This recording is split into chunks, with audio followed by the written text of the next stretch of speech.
Hey trackies, welcome back to another video. We are back. Yes, this is TXT Track Time. This is the main page. What are we doing tonight, trackies?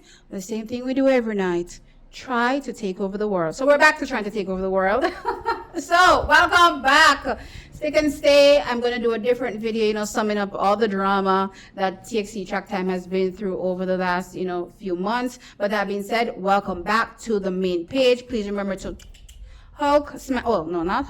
smash the subscribe button as well. Hit the like button as well. That's how the video gets to the YouTube algorithm. Share the video if you care. I hope y'all care, so share. And yes, please sound off in the comment section below. Track and field has suffered another major blow, as big a blow than you would have ever thought we would have gotten, as far as I'm concerned. I didn't foresee something like this happening, to track and field, especially from a Caribbean perspective, or sports in general, since it's not just, track and field that, SportsMax covers. But that being said, coming on the heels of everything that happened from Grand Slam, we're talking about a meeting that was, pitched as the revolutionary meeting that will take track and field to a whole new level. Trackies, that meeting, they couldn't even manage to host the final leg. Come to find out, they didn't have the funding. It's interesting because the last time I checked, though, Michael Johnson did say when the event was launched that they did secure all the funding for Grand Slam.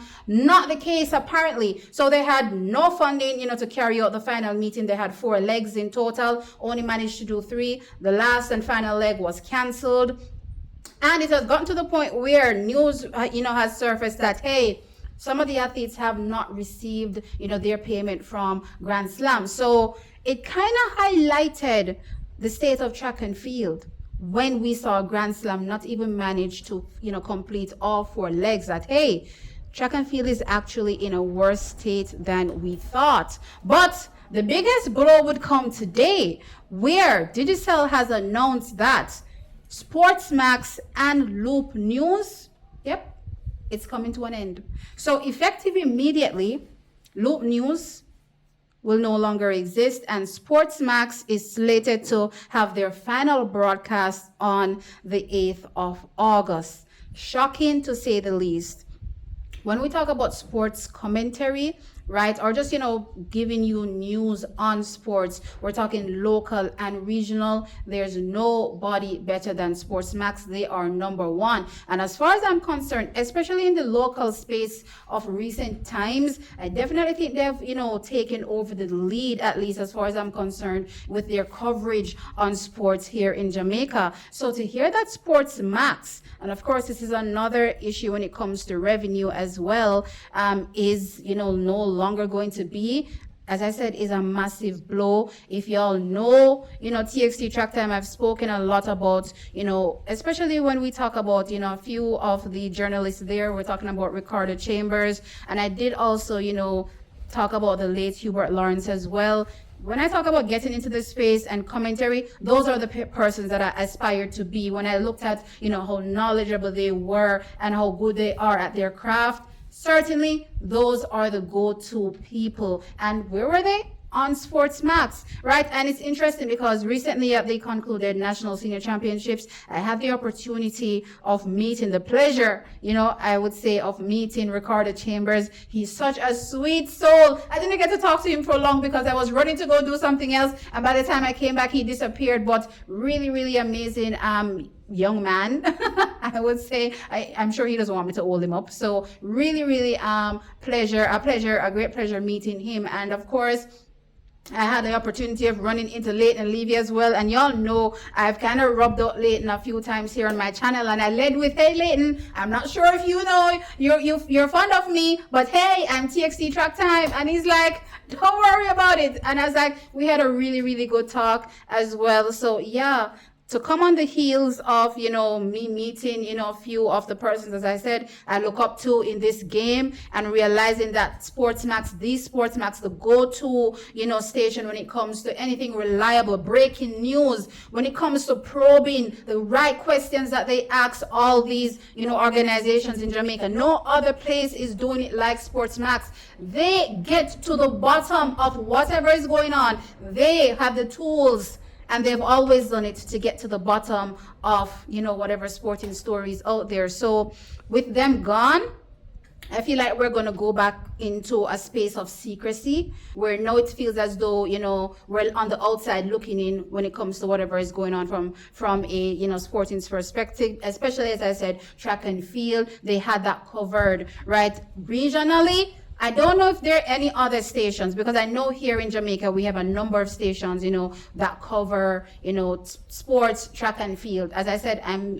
more focusing on track and field. But yeah, sports in general. Don't know what it's like for the rest of the Caribbean, but I know if I wanted to know something going on in the rest of the Caribbean, the only place I could go to was SportsMax. There's no other place. So maybe, persons from the Caribbean can sound off and let me know if there's, some place better, that covers sports in the Caribbean. But from my perspective, it was always SportsMax. So I think the Caribbean at large really, really suffers from having, SportsMax no longer around. And actually, and persons, kind of find me delusional when I say stuff like this, but I'm kind of hoping with now the revelation of this information and the fact that it's put out in the public, maybe there's someone that, has the money that will be able to pump it into, this company, because honestly, I believe it's going to leave a void, in sports in Jamaica, and as I said, in the Caribbean. So I'm hoping that there's somebody someplace that's looking on and saying, I see the potential of SportsMax and I can see where we can take it to a next level. Let me invest. You know what I mean? So let's keep our fingers crossed that SportsMax will,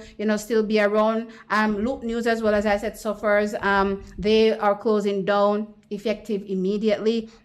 Now, as I did indicate, that SportsMax is slated to have their final broadcast on the 8th of August, which means that for the World Championships, there'll be no coverage from a SportsMax perspective. Wow. What a time to not have SportsMax, right? So again, I'm hoping that we will still see them around, because I have heard, in the past where, news stations are shutting down and somebody comes in, last minute to save them. So let's see if we can have a last minute savior moment. But for sure, SportsMax, they are number one in my opinion, especially in recent times locally from a Caribbean perspective. They have no competition. So to see them go is not something that we want. And clearly, as I said, this kind of shows you that the state of, track and field, because again, I'm looking at it from a track and field perspective, and I believe track and field is the biggest sport from a Caribbean perspective. So I believe, this would be where majority of the funding will come from when it comes to being able to run a successful station like SportsMax that only covers sports, right? So to see this happen to a major track and field, station, again, it's not a good look for track and field, and we need to figure it out. We need to start thinking outside of the box, because we can't have track and field dying right in our faces. Absolutely not. But anyway, trackies, let me know your thoughts in the comment section below. This is a massive blow as far as I'm concerned. Like the video and subscribe to the channel. I'll catch you on the next one. Bye.